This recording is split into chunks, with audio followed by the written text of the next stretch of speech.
जिन्ना अगे अगे चलदा यहोवा ओ जंग कदी नहीं हारदे, ओ जंग कदी नहीं हारदे।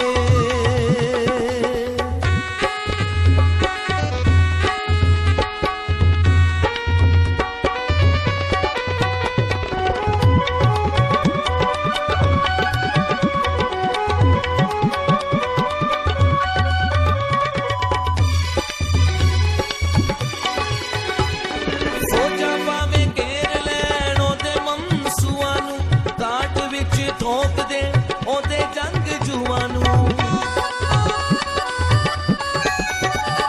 फौजा पावे घेर लैन ओदे ममसूआनू, गाठ विच ठोक दे ओदे जंग जुआनू। मदद जिन्ना लई कल दा यहोवा, मदद जिन्ना लई कल दा यहोवा ओ जंग कदी नहीं हारदे, ओ जंग कदी नहीं हारदे, ओ जंग कदी नहीं हारदे, ओ जंग कदी नहीं हारदे।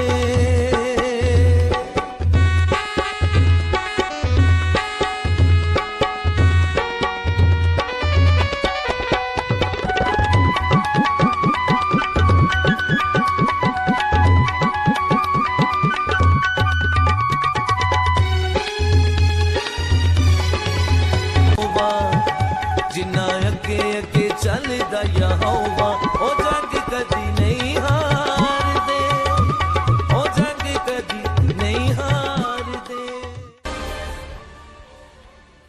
आपके सामने रखना चाहता हूं जो बाइबल मुकद्दस में लिखे हुए हैं। आज कुछ मौजा ऐसे हैं जो आप सुनते हैं, जो आपने पढ़े हैं, आपने सुनाए भी हैं, लेकिन उनमें से कुछ मैं नए अंदाज से आपके सामने बयान करना चाहता हूं। तो आज यीशु जिंदा है, बल्कि अब्दुल आबाद वो जिंदा रहने वाली हस्ती है। तो उसके नबियों ने हजारों किस्म के मौजूद किए, एक मौजा नहीं, एक से एक बेहतर है।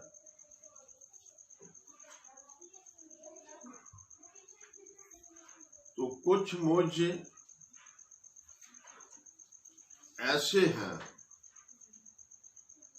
जो बगैर दुआ के होते रहे हैं। आज भी कुछ मौजे ऐसे हैं जो खुदा के खादम जुबान से कह देते हैं तो हो जाता है। यशवा किताब मेरे साथ निकालें तो इसको पढ़ना, सुनना, समझना मेरे लिए और आपके लिए बहुत जरूरी है। खुदा अपने खादमों पर अपने कर्म की नजर रखता है। खुदा अपने खादमों को कभी शिकस्त नहीं देता। खुदा के खादम तकरीबन पहले जितने होते थे वो नबी भी थे और बादशाह भी थे। तो आज भी हमें इंसाफ पसंद होने की जरूरत है। बादशाहों के हाथ में इंसाफ होता था, तो खुदा भी इंसाफ का मालिक है, इंसाफ का खालिक है। वो इंसान को उसके ईमाल को तराजू में तोलता है। जैसे दानियल ने कहा, मैं तराजू में तोला गया और कम निकला। तो हम भी जितने खुदा के लोग हैं, हम जब तराजू में पड़ गए तो कम निकलेंगे। अपनी जुबान से तो कम कोई भी नहीं अपने आप को कह रहा। तो यशवा की उसके दुश्मनों से जंग थी। यशवा किताब 10 बाब उसकी 10 आयत से शुरू करेंगे। तो ये जंग जो थी यशवा की, ये मसीह के पैदा होने से 1351 साल पहले थी। जो जबाउन में हुई। हाँ जी, पढ़े यशवा की किताब। और खुदावन ने उनको बनी इसराइल के सामने शिकस्त दी। किसने शिकस्त दी? यशवा के दुश्मनों को खुदा ने शिकस्त दी। आज भी खुदा के खादमों को खुदा सरफराज करता है और उसके दुश्मनों को शिकस्त देता है। अगर कोई खुदा का खादम कामल या ईमानदार हो तो खुदा ने यशवा के दुश्मनों को 1352 साल मसीह के पैदा होने से पहले शिकस्त दी। हाँ जी। और उसने उनको जबौन में बड़ी खून रेती के साथ कत्ल किया। क्या किया? खुदा ने अपने बंदा के दुश्मनों को जबाउन में कत्ल कर दिया। हाँ जी। और बैते हारून की चढ़ाई के रास्ते पर उनको रेक्ता और अजीका और मकीदा तक उनको मारता गया। कितने देर तक, कितने कितने इलाके में खुदा ने अपने बंदा के दुश्मनों को शिकस्त दी, उनको मारता गया। वो आगे आगे भागते गए। कैसे मारता गया खुदा? हाँ जी। और जब वो इस्राएलियों के सामने से भागे और बैते हारून के उतार पर थे तो खुदावंद ने अजीका तक आसमान से उन पर बड़े बड़े पत्थर बरसाए और वो मर गए। क्या किया खुदा ने? यशवा के दुश्मनों पर आसमान पर बड़े बड़े पत्थर बरसाए और यशवा के दुश्मन मर गए। खुदा कहता है मैं इसराइल को छोड़कर और किसी का खुदा नहीं। तो यशवा इसराइली था, मूसा भी इसराइली था, यशवा मूसा का शागिर्द था। तो खुदा ने इसराइल की खातर क्या किया? बुत परस्तों को, जादूगरों को, नशेबाजों को शिकस्त दी कि खुदा ने खुद आसमान से अपने बंदा की खातर, यशवा की खातर, बनी इसराइल की खातर आसमान से बड़े बड़े पत्थर बरसाकर यशवा के दुश्मनों को क्या किया? कत्ल कर दिया, मार दिया, जान से मार दिया। हाँ जी। और जो ओलों से मरे वो उनसे जिनको बनी इसराइल ने तहतीक किया कहीं ज्यादा थे। और उस दिन जब खुदावंद ने अमोरियों को बनी इसराइल के काबू में कर दिया, यशवा ने खुदावंद के हजूर बनी इसराइल के सामने ये कहा, ऐ सूरज तू जबौन पर और ऐ चांद तू वादी अयालून में ठहरा है। और सूरज ठहर गया और चांद थमा रहा। क्या हो गया? सूरज ठहर गया। यशवा के कहने से वादी जबाउन पर जंग थी।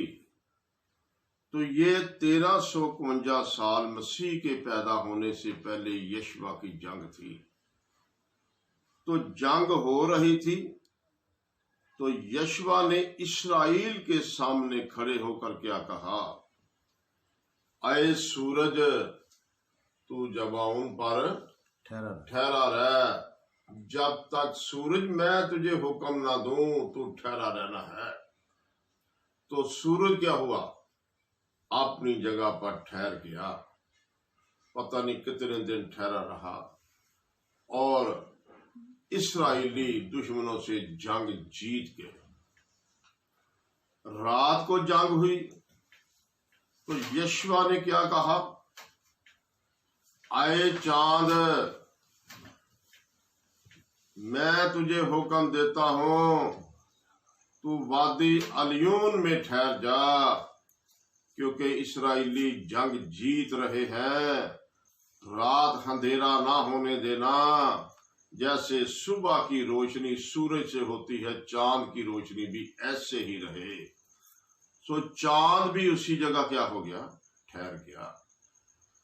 तो दुश्मनों से यशवा ने ऐसा इंतकाम लिया कि 5 मुल्कों के बादशाहों को यशवा ने कत्ल करके 5 दरख्तों पर भी टांग दिया, ताकि इतनी इबरतनाक सजा खुदा का बंदा दे रहा है। तो आज भी हमने इस बात को सोचना है कि खुदा का बंदा यशवा है, जिसका हुक्म सूरज भी मान रहा है, जिसका हुक्म चांद भी मान रहा है।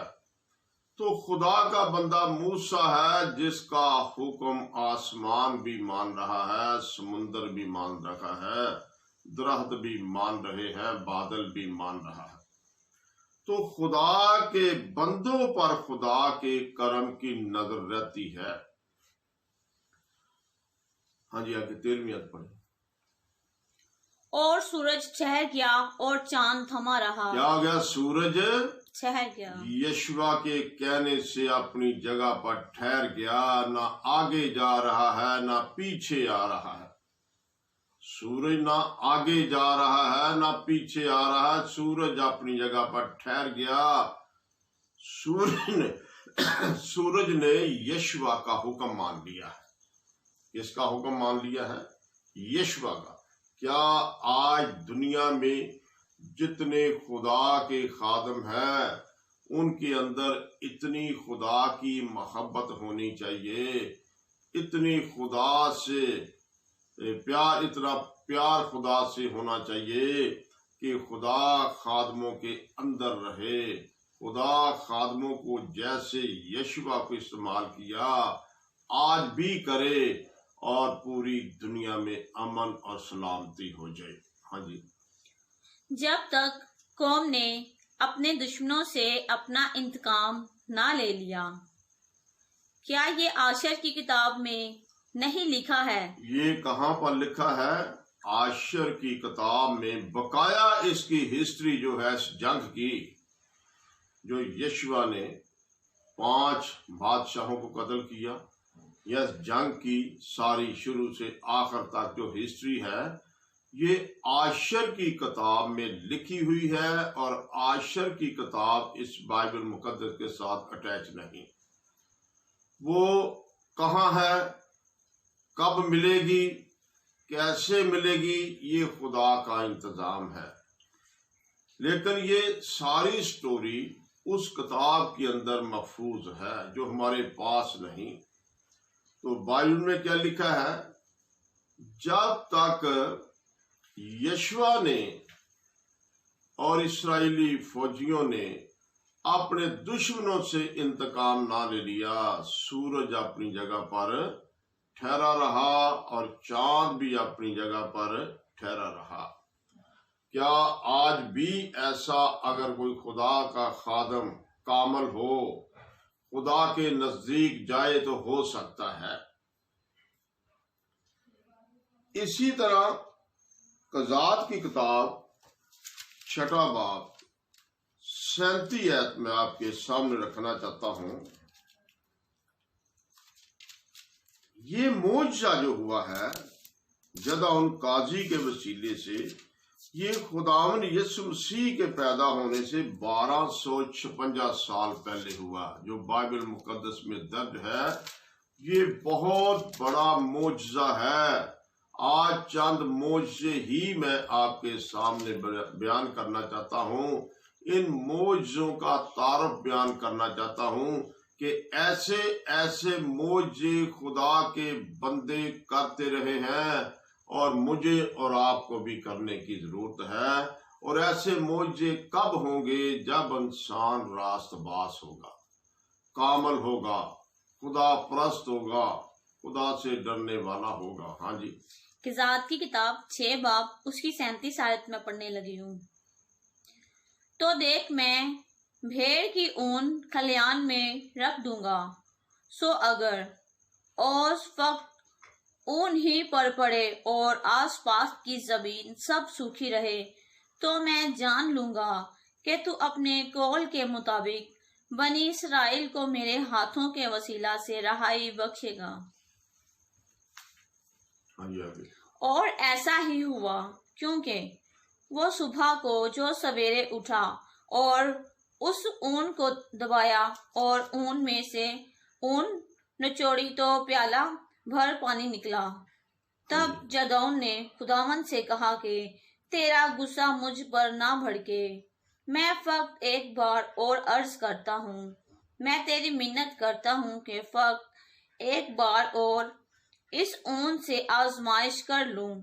अब सिर्फ ऊन ही ऊन खुशक रहे और आसपास की सब जमीन पर ओस पड़े। सो खुदावंद ने उस रात ऐसा ही किया, क्योंकि फक्त ऊन ही खुशक रही और सारी जमीन पर ओस पड़ी। बाइबल में क्या लिखा है? जदौन काजी भी इसराइल का काजी था। इसराइल की जंग अजल से अब तक रहेगी, ये ना खत्म होने वाली जंग है। तो आज इस जंग के बारे देखते हैं कि यशवा ने भी इसराइल की जंग लड़ी, जदौन काजी ने भी इसराइल की जंग लड़ी। यशवा ने 1351 साल मसीह के पैदा होने से जंग लड़ी इसराइल की। जदौन काजी ने 1256 साल मसीह के पैदा होने से पहले इसराइल के खातिर जंग लड़ी। तो इसराइली जंग लड़ रहे थे, जदौन काजी इनके लिए दुआ कर रहा था। तो जदौन काजी ने खुदा से कोई निशान तलब किया, क्या ये खुदावन इसराइल को फतह दे दे। तो खुदा ने कहा, आए जदौन, मैंने तेरी दुआ सुन ली है, मैंने इसराइल को फतह मंदी दे दी है, उसके दुश्मनों पर उसको काबज कर दिया। तो जदौन काजी ने कहा, खुदावन मैं कैसे जानूंगा, मुझे कोई निशान दिखा। खुदा ने कहा, मांग, मैं क्या करूं। जदौन ने कहा, आए खुदावन, मेरे पास भेड़ की ऊन है, ये मैं बाहर जंगल में रख कर आता हूं।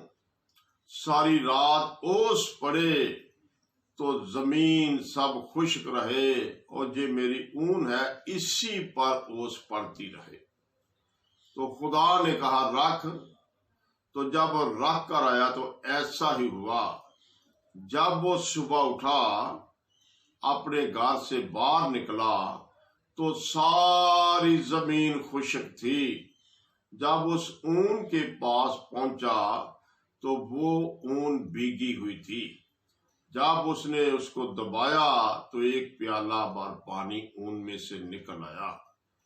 तो जदौन काजी हैरान हो गया, परेशान हो गया, ये कैसे हो सकता है कि शायद किसी ने रात को इस ऊन पर पानी अंडेल दिया हो।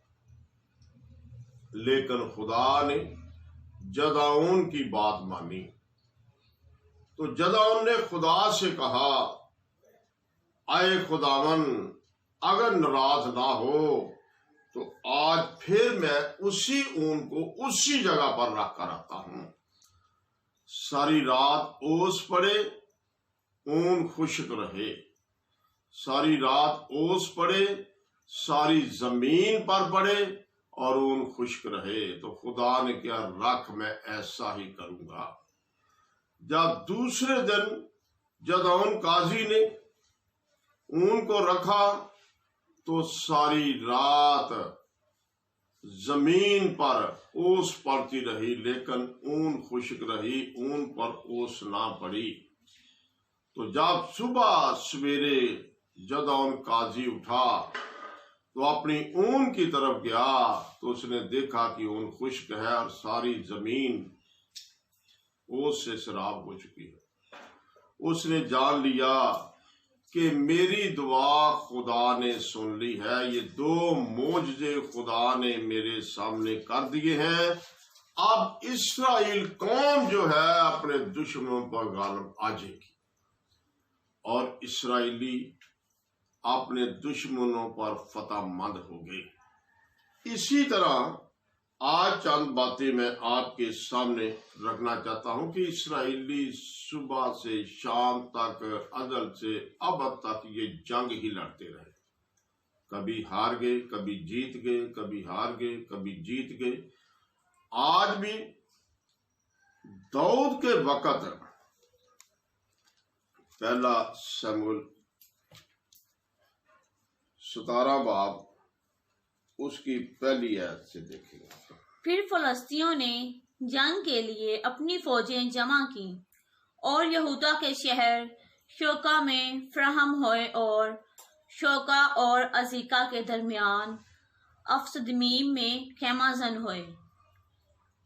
और साउल और इस्राएल के लोगों ने जमा होकर एला की वादी में डेरे डाले और लड़ाई के लिए फलस्तियों के मुकाबल सफराई की। और एक तरफ के पहाड़ पर फलस्ती और दूसरी तरफ के पहाड़ पर बनी इस्राएल खड़े हुए और इन दोनों के दरमियान वादी थी। और फलस्तियों के लश्कर से एक पहलवान निकला जिसका नाम जाति जूलियत था। उसका कद 6 हाथ और 1 बालिश्त था और उसके सर पर पीतल का खोद था और वो पीतल ही की जरा पहने हुए था, जो तौल में 5000 पीतल की मस्काल के बराबर थी। और उसकी टांगों पर पीतल के 2 साग पोश थे और उसके दोनों शानों के दरमियान पीतल की बर्छी थी। और उसके बाले की छड़ ऐसी जैसे जुलाहे का शतीर। और उसके नेज़े का फल 600 मस्काल लोहे का था। और एक शख्स सिपर लिए हुए उसके आगे आगे चलता था। वो खड़ा हुआ और इस्राएल के लश्करों को पुकार कर उनसे कहने लगा कि तुमने आकर जंग के लिए क्यों सफराई की? क्या मैं फलस्ती नहीं और तुम साउल के खादम नहीं? सो अपने लिए किसी शख्स को चुनो जो मेरे पास उतर आए। अगर वह मुझसे लड़ सके और मुझे कत्ल कर डाले तो हम तुम्हारे खादम हो जाएंगे। पर अगर मैं उस पर गालिब आऊं और उसे कत्ल कर डालूं तो तुम हमारे खादम हो जाना और हमारी खिदमत करना। फिर उस फलस्तीन ने कहा कि मैं आज के दिन इस्राएली फौजों की फजीहत करता हूँ, कोई मर्द निकालो ताकि हम लड़ें। जब साउल और सब इस्राएलियों ने उस फलस्ती की बातें सुनी तो हरासान हुए और नहायत डर गए। बाइबल में लिखा है, खुदावन यीशु मसीह के पैदा होने से 1063 साल पहले ये दाऊद की जाति जूलियत से जंग हुई। खुदावन यीशु मसीह के पैदा होने से 1063 साल पहले जाति जूलियत से दाऊद की जंग हुई। जाति जूलियत बड़ा जवान था, जंगजू था और देव था, जिसने पीतल की जिरा यानी पीतल की शर्ट पहनी हुई थी। उसका वजन जो था तोल के मुताबिक उस पीतल का वो 5000 मस्काल था। तो 5000 मस्काल अभी बिशप साहब निकालेंगे वजन इसका, तकरीबन ये 1.5 मन के करीब बनेगा। 5000 मस्काल यानी कि एक सवा तोला का एक मस्काल है। तो आज हमने इसका वजन देखना है कि कितना वजन इसने पहना हुआ है। इसके हाथ में जो छड़ है वो जैसे गरीब आदमी की छतीरी होती है वैसे है, उसके आगे जो नेजा है लोहे का वो 600 मस्काल है, यानी कि 9 शेर के करीब। तो उसने सिर पर लोहे का खुद यानी हेड टोपी पहनी हुई थी और उसकी टांगों में भी लोहे के या पीतल के साग पोश थे, ताकि वो जंगजू है तलवार उसको नुकसान ना पहुंचा सके। तो फलस्तीन की जंग इसराइल से थी। ये जंग जो है 1063 साल मसीह के पैदा होने से पहले थी, जिसमें जाति जूलियत द्यो था। तो जाति जूलियत जो था उसने ललकारा, सारे इसराइल को ललकार दिया। उस वक्त इसराइल का बादशाह सौल था। तो सौल जो था वो कम्यारों का बेटा था, वो गधे चारने वाला था। तो खुदा ने उसको चुन लिया और बादशाह तैनात कर दिया। खुदा किसी कौम पर भी अपनी शफकत वाला हाथ बुलंद कर सकता है। तो जाति जूलियत 40 दिन तक 2 पहाड़ थे, उनके दरमियान वादी थी। एक पहाड़ पर बनी इसराइल की फौज बैठी हुई थी, एक पहाड़ पर फलस्तीन की फौज बैठी हुई थी। तो दाऊद के 3 भाई पहले भी फौज में थे। जो 3 भाई पहले फौज में थे तो वो भी ये बात सुन रहे थे। इसराइल की सारी ये बात फलस्तीन की सुनती रही। 40 दिन तक जाति जूलियत उस पहाड़ से नीचे आता रहा और ललकरे मारता रहा, आए इसराइलियों अपनी फौज ना मरवाओ, ना मैं अपनी फौज मरवाना चाहता हूं, मैं अकेला ही आता हूं और अपनी फौज में से अकेला ही कोई आदमी जवान निकालो, कोई जंगजू हो, मेरे साथ वो जंग करे। अगर मुझे उसने हरा दिया, मुझे मार दिया तो तुम जीत गए, अगर मैंने मार दिया तो तुम हार गए और मैं जीत गया, हमारी फौज जीत गई। 40 दिन तक वो ऐसा ही करता रहा और बादशाह सौल जो वो परेशान हो गया, वो शर्मिंदा हो गया कि मैं क्या करूं, खुदा ने मुझे इसराइल का बादशाह बना दिया है, ये जाति जूलियत जो है, ये द्यो है, ये मुझे ललकार रहा है, मेरी कौम को ललकार रहा है, मेरी फौज को ललकार रहा है और 40 दिन हो गए हैं, मैं क्या करूं, मेरी फौज में कोई आदमी ऐसा नहीं जो अकेले से अकेला लड़े। तो सौल बादशाह ने क्या किया, अपनी फौज में ऐलान कर दिया, आए फौजियों, अगर कोई जाति जूलियत को मारेगा तो मैं अपनी बेटी का रिश्ता उसको दे दूंगा। ये ऐलान जब बादशाह ने कर दिया तो सारी दुनिया जो वो तैश में आ गई कि मैं जंग करूंगा, मैं जंग करूंगा। लेकिन दाऊद एक बच्चा था 12-13 साल का, वो बादशाह के पास आ गया। उसके 3 भाई फौज में थे, उनकी रोटी लेकर आ गया बहाने से। जब वो आया बादशाह के पास तो उसने कहा, बादशाह मैं इस जाति जूलियत को कत्ल करूंगा। तो जब बादशाह ने देखा ये तो महज एक छोटा बच्चा है, वो जंगजू है, उसका 10 फुट कद है,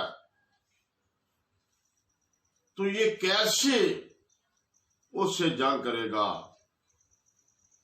बादशाह ने अपनी पीतल की जिरा उतार कर दाऊद को पहनाई। उस वक्त दाऊद ना नबी था ना बादशाह था, कुछ भी नहीं था, लेकिन दलेर था।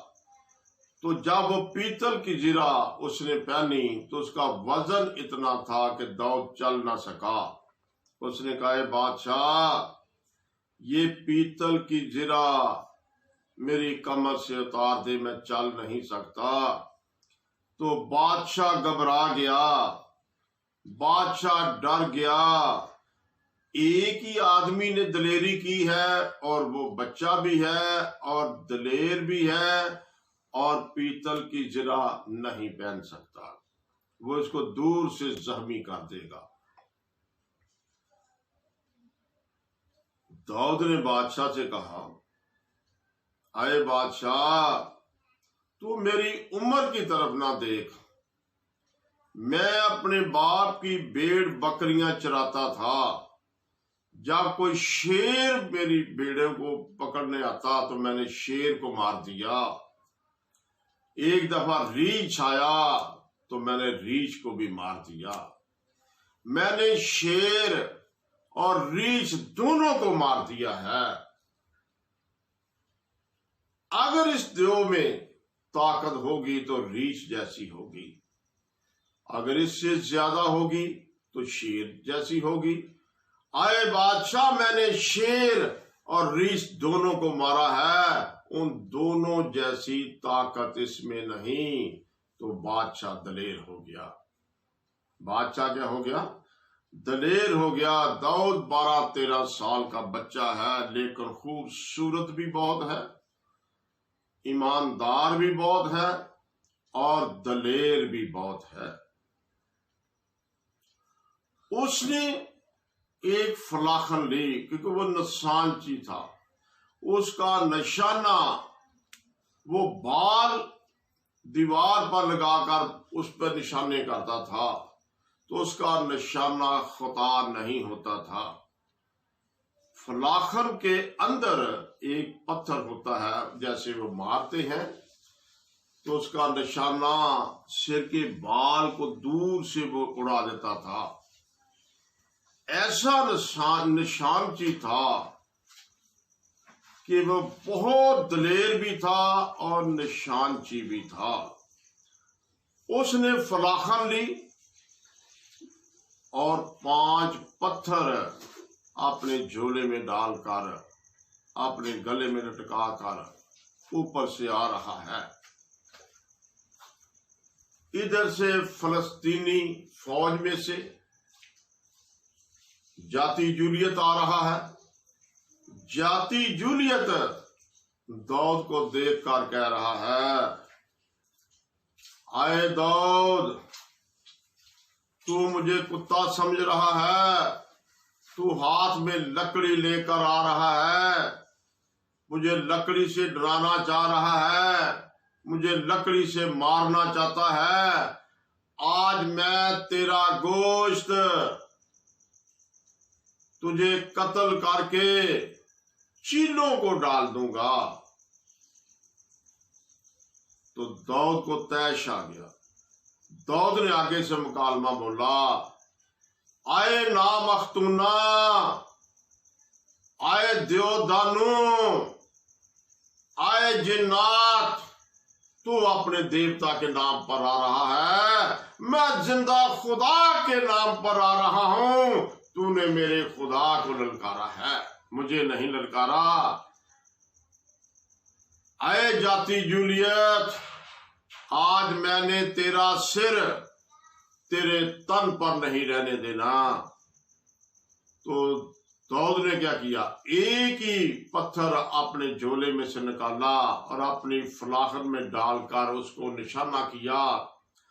दाऊद निशानची बहुत था, एक ही पत्थर का निशाना किया और वो पत्थर जाती जूलियत के माथे में लगा, अंदर ही चला गया, उसके दिमाग के अंदर चला गया और जाती जूलियत वहां ही ढेर हो गया, वहां ही गिर पड़ा, वहां ही मर गया।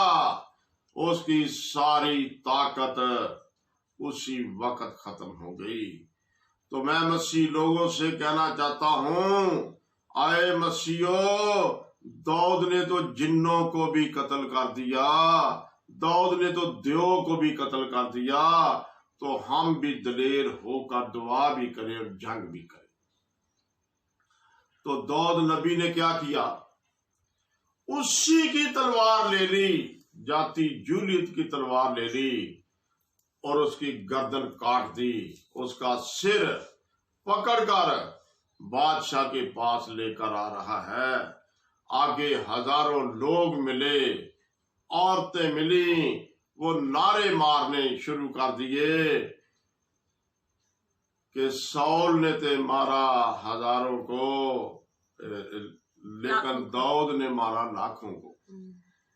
सौल ने ते मारा हजारों को, दाऊद ने मारा लाखों। वो लाखों जैसा एक ही था, वो लाखों जैसा एक ही था जिसको दाऊद बादशाह ने कत्ल कर दिया महज एक छोटी उम्र में। तो सारी दुनिया दाऊद की पैरोकार हो गई।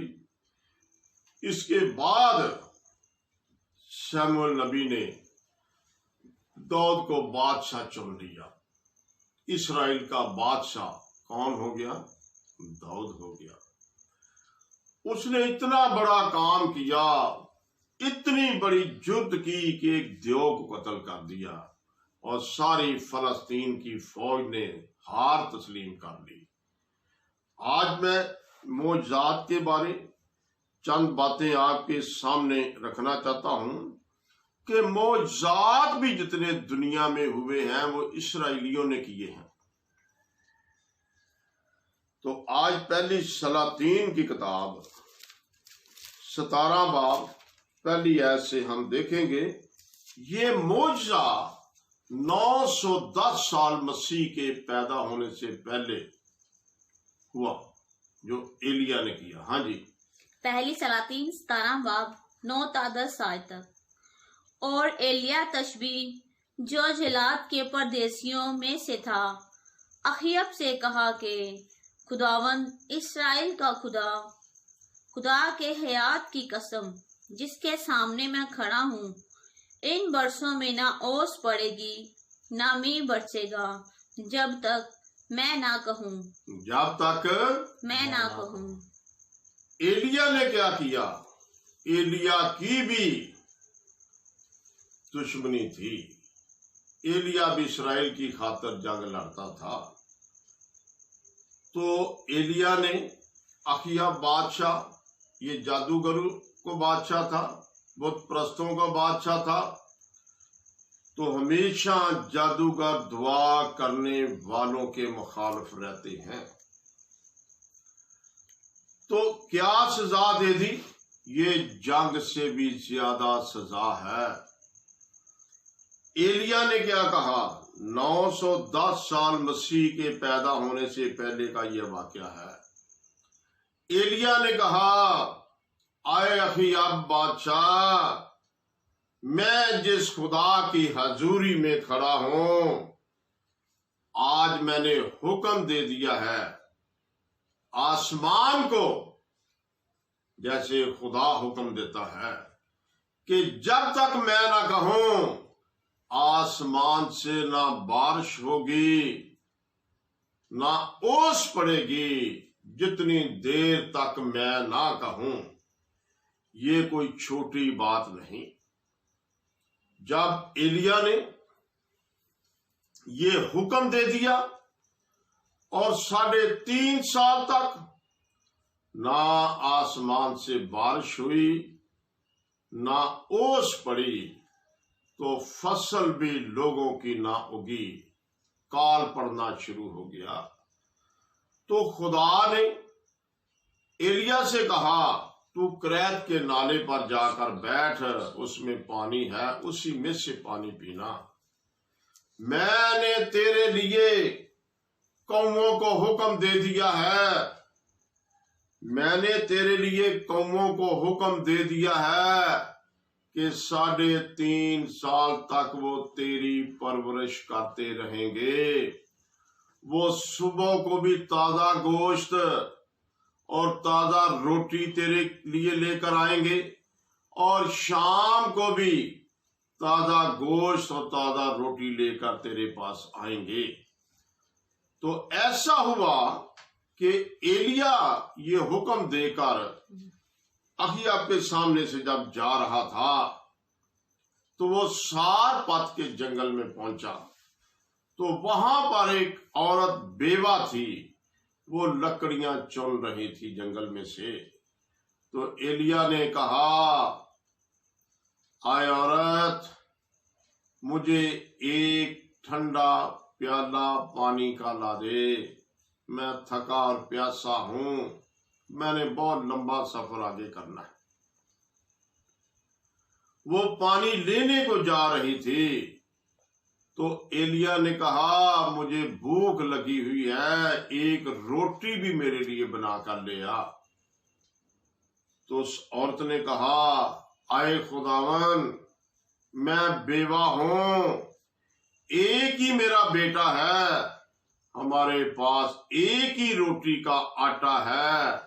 आज ये लकड़ियां जो मैं चुन रही हूं, मैंने अपने घर में जाना है और ये लकड़ियों पर रोटी पकाऊंगी, आधी मैं खाऊंगी, आधी मेरा बेटा खाएगा, हम दोनों मर जाएंगे, इसके अलावा हमारे पास कोई सहारा नहीं।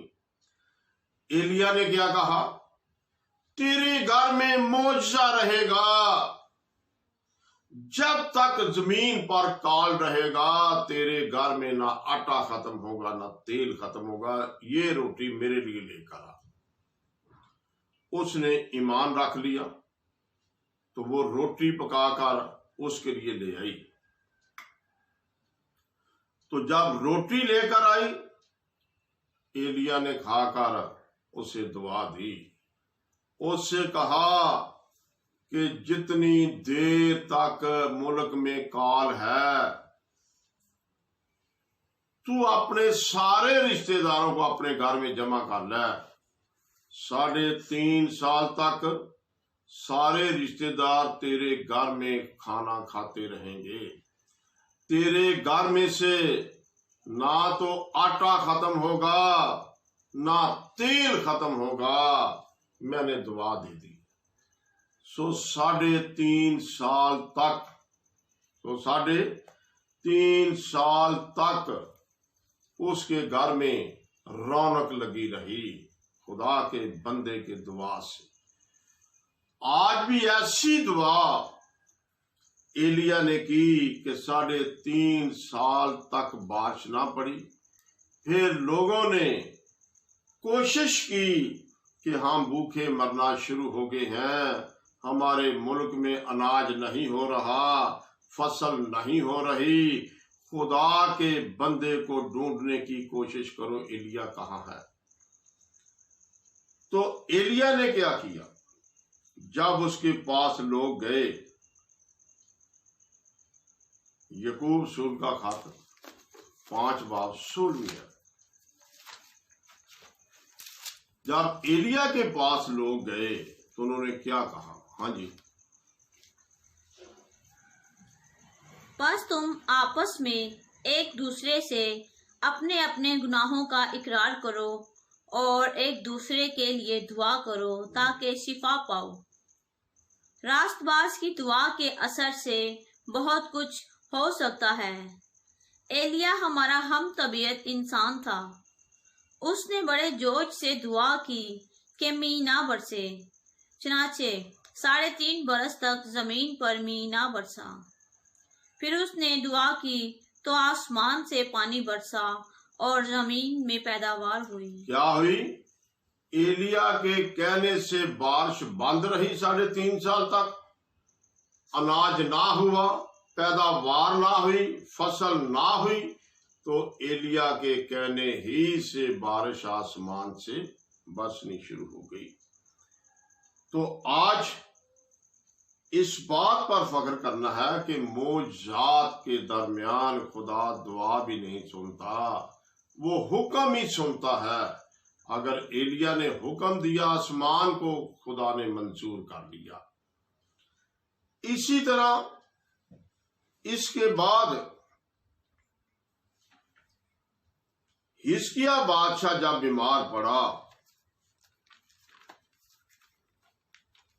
तो सूरज ने यशाया का हुक्म मान लिया और पीछे आ गया।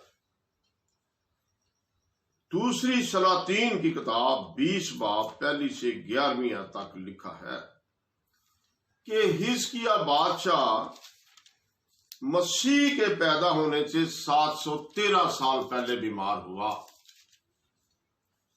इसका यशाया की किताब 38 बाब में भी वाकया है, वो दराया गया है।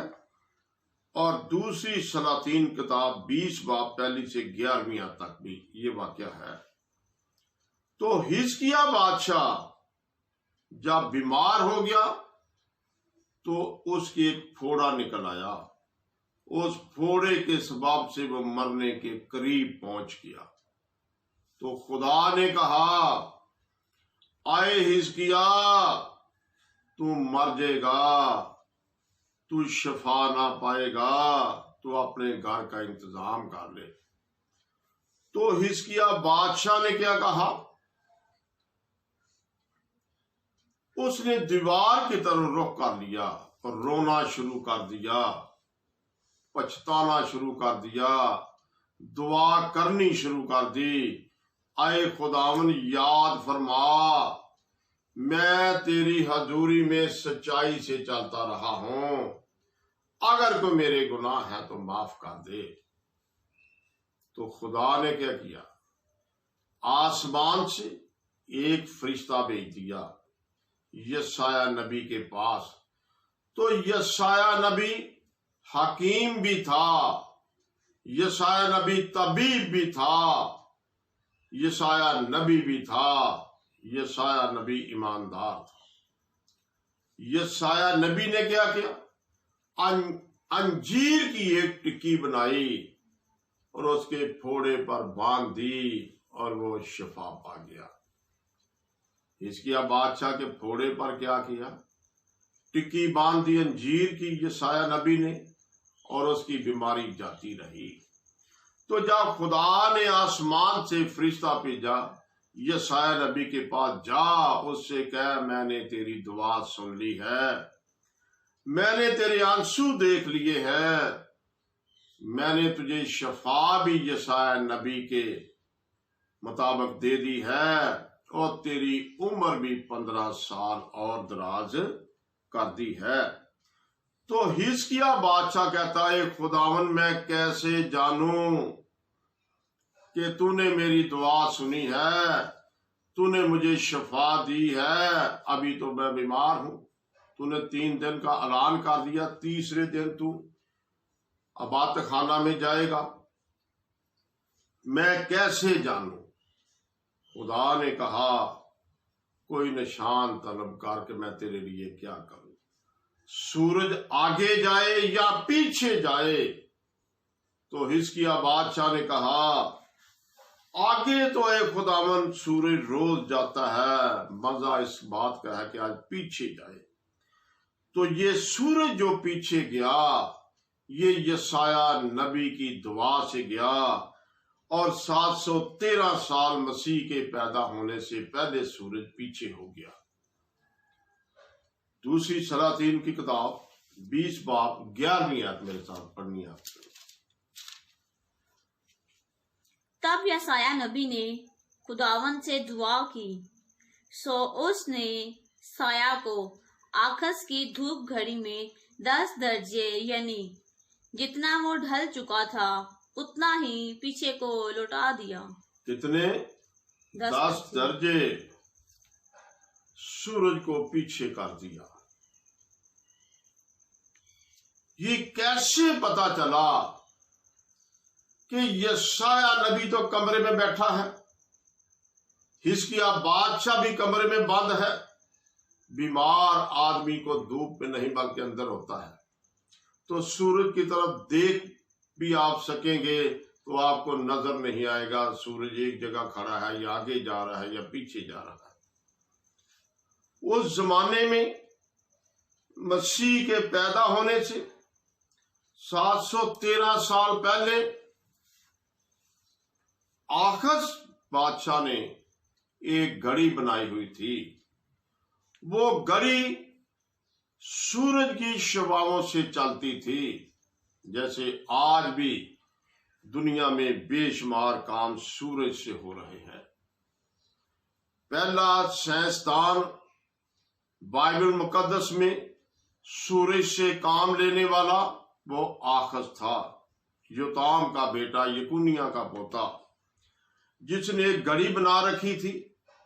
जब सूरज आगे जा रहा है तो घड़ी चल रही है, जैसे आज घड़ियां हैं टाइम बताने वाली। तो जब यशाया नबी ने दुआ की, फिर 13 पढ़े, 11 फिर पढ़े।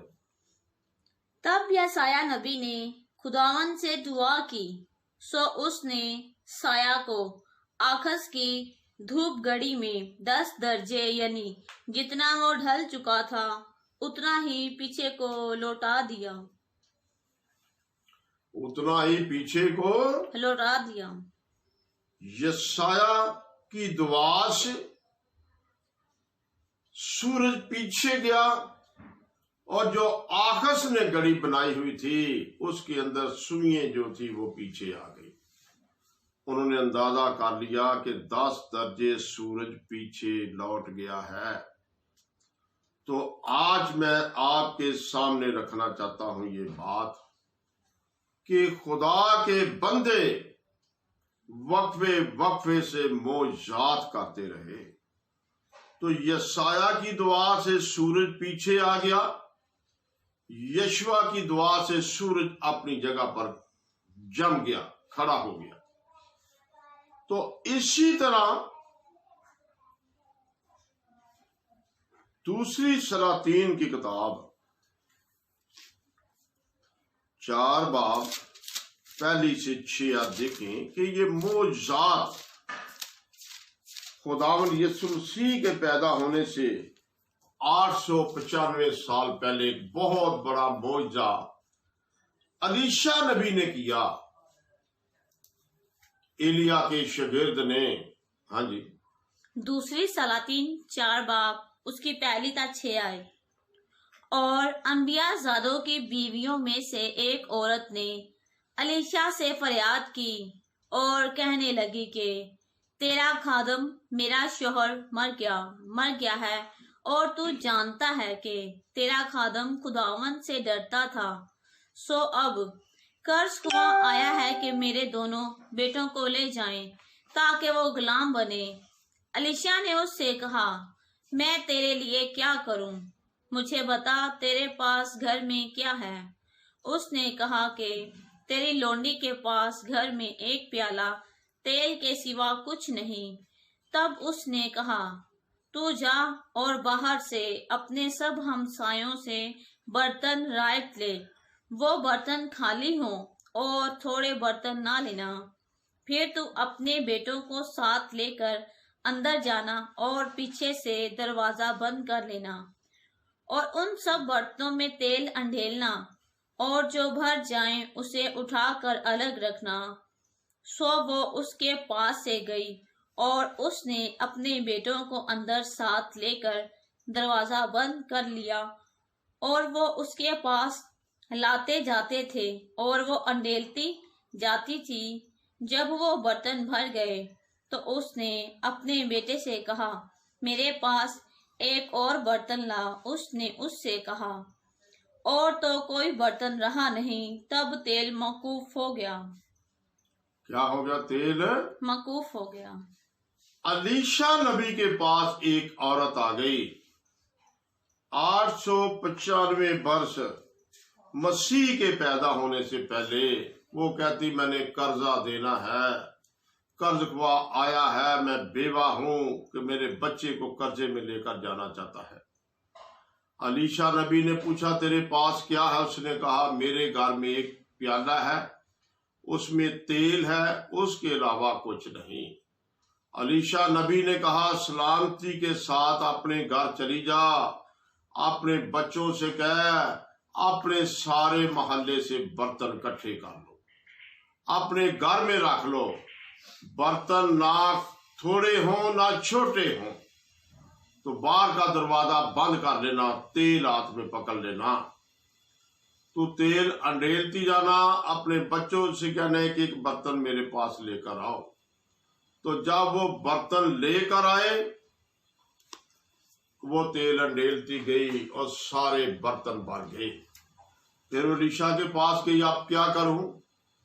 अलीशा ने कहा, इस तेल को बाजार ले जा, इसको सेल कर दे, इसको बेच दे, ताकि जितना कर्ज तूने देना है वो चुका दे, बाकी जितनी रकम बचे सारी उम्र तू और तेरे बच्चे उससे गुजारा करे। तो ये बहुत बड़ा मौजज़ा अलीशा नबी ने किया 895 साल मसीह के पैदा होने से पहले। इसी तरह एक और मौजज़ा अलीशा नबी का मैं आपके सामने रखना चाहता हूं। 893 साल मसीह के पैदा होने से पहले